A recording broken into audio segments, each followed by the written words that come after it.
Hello, everyone. I'm Mason Bean with the Wise News Network, and if you enjoy ice cream, we've got a story for you.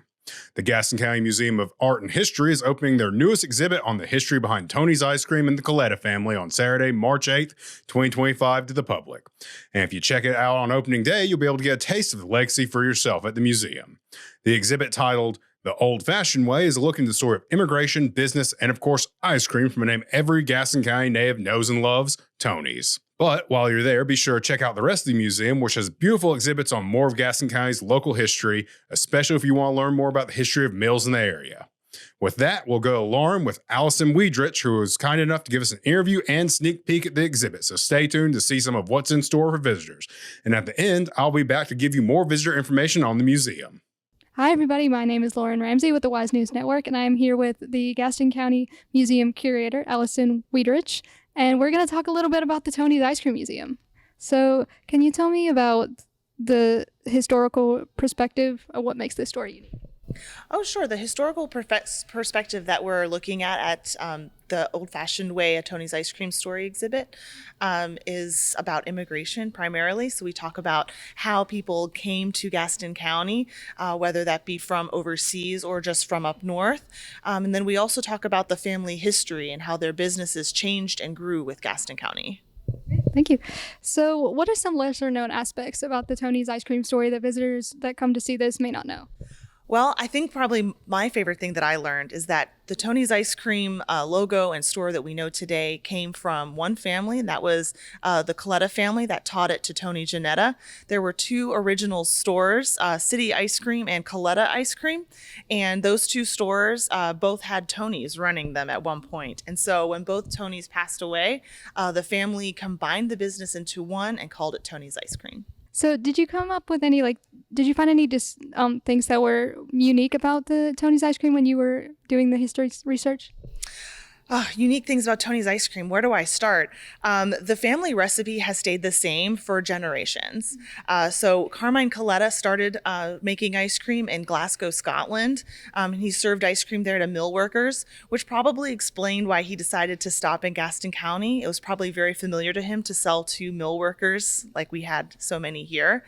And the ice cream recipe has pretty much stayed the same.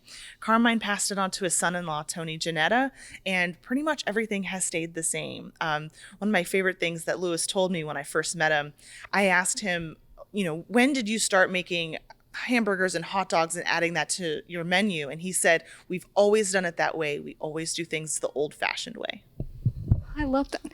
So when it came to this museum exhibit, were able to talk to any of the people that run Tony's Ice Cream, any of the family members still living? And if so, what stories did they give you? Yeah, I spent a lot of time with the family members. I spent most of my time with Louis Coletta. He is the grandson of Carmine Coletta, and he's the current owner, and he operates it with his son, also Tony Coletta. And so I spent a lot of time with them. Louis Coletta is a wonderful man. He is so sweet and so generous. He always told me his favorite thing about operating Tony's Ice Cream has been the kids. He is a real kid lover. He loves when the kids come in. They always give him big hugs, and he makes sure that everybody leaves with ice cream no matter what. And I think hearing his stories about his family and all of his memories of growing up making ice cream are some of my favorites. One thing that you learn when you're here is that one of his earliest memories of his grandfather Carmine and making ice cream is making fresh vanilla beans. He remembers them coming in long boxes, the long beans of vanilla, and Carmine would make them fresh for his ice cream every day. What do you hope that longtime visitors of Gaston County and the people that come to see this, what do you hope they get from this? Boy, I really hope that when people come and experience the old-fashioned way, the Tony's Ice Cream Story, I hope they realize that we all come from different walks of life and from around the world. We all have different opinions, different experiences, and it is all those things coming together that make a community.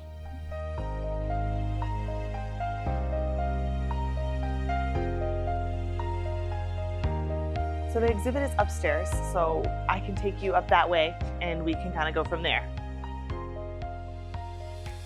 Is this your first time at the museum? Yeah?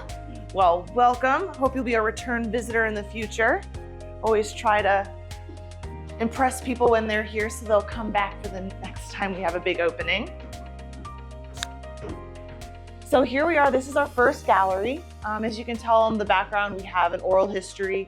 I spent a lot of time with Louis Coletta. He's the current owner of Tony's Ice Cream.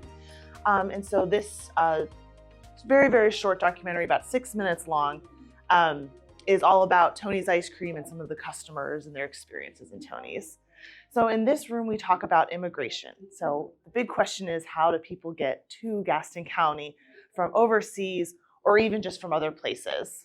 And the answer to that is the Great Wagon Road in the 1700s and the early 1800s. And then from there, people took trains. So that's sort of where we start, right about here. And we have a lot of the objects on display are from the Coletta family. So the trunk and the suitcase belong to Tony Ginetta. He married into the family in the 1920s, and he came from Italy. First, he went to Tennessee, and then he immigrated to Gaston County. Some of the other interesting things that are in this room are we have a little smell station, which you're welcome to go over and smell these things if you would like. But in these boxes are 3 different scents representing different ice cream scents that you can experience at Tony's. So that's this room. Primarily, this talks about immigration and how the families got to Gaston County. And then when you go down this hallway, it sort of transitions back to the businesses.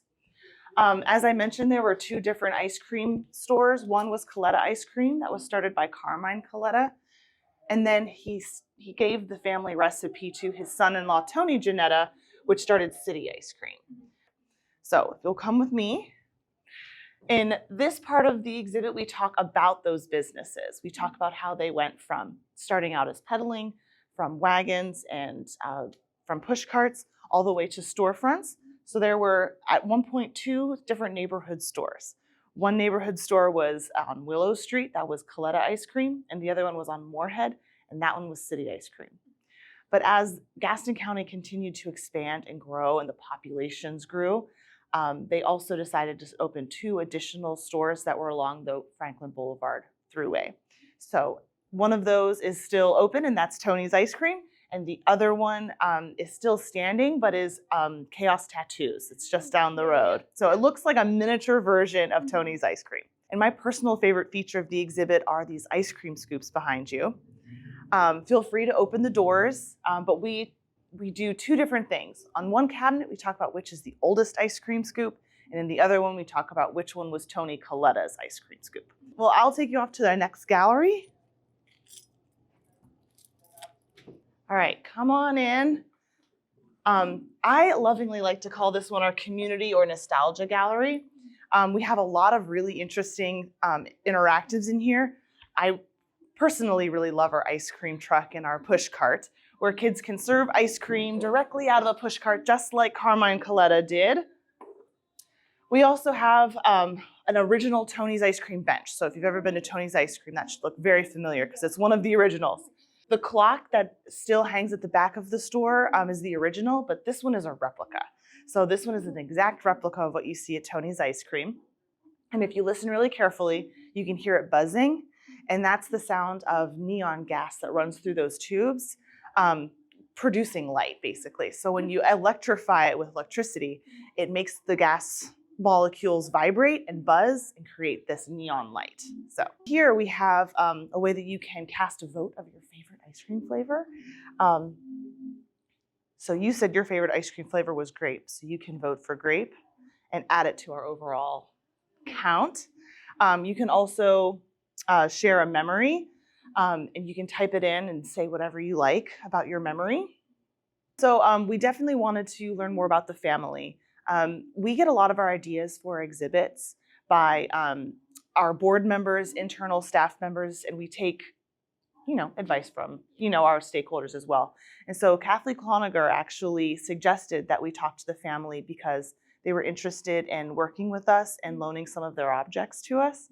And so I went out there and saw Louis Coletta and the family home and all of the different objects that they had. And it was just, they saved everything from the very beginning. They saved it all. And so I knew that we had a really strong story and a lot of really cool things that we could show the public. So that's sort of where the idea came from. And I've been working on it since, about a year and a half now, I would say. So I've been doing a ton of research, not only on the family, but also on Gaston County and immigration to Gaston County. So it's been a real process, but we take our ideas from internal board members, etc.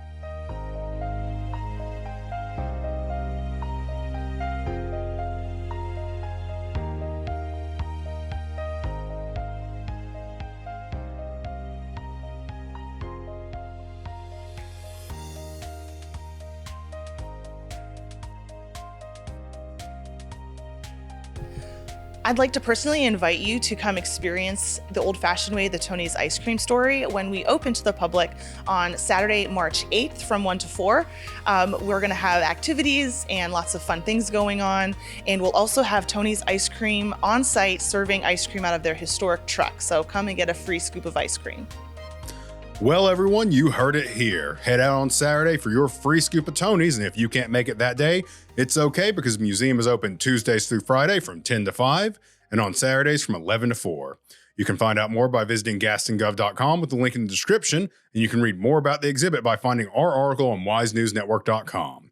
We found out about this through a press release from the museum, so if you want your events covered, be sure to email us at newsdesk@wisenewsnetwork.com. Until next time, everyone, this has been Mason Beam with the Wise News Network.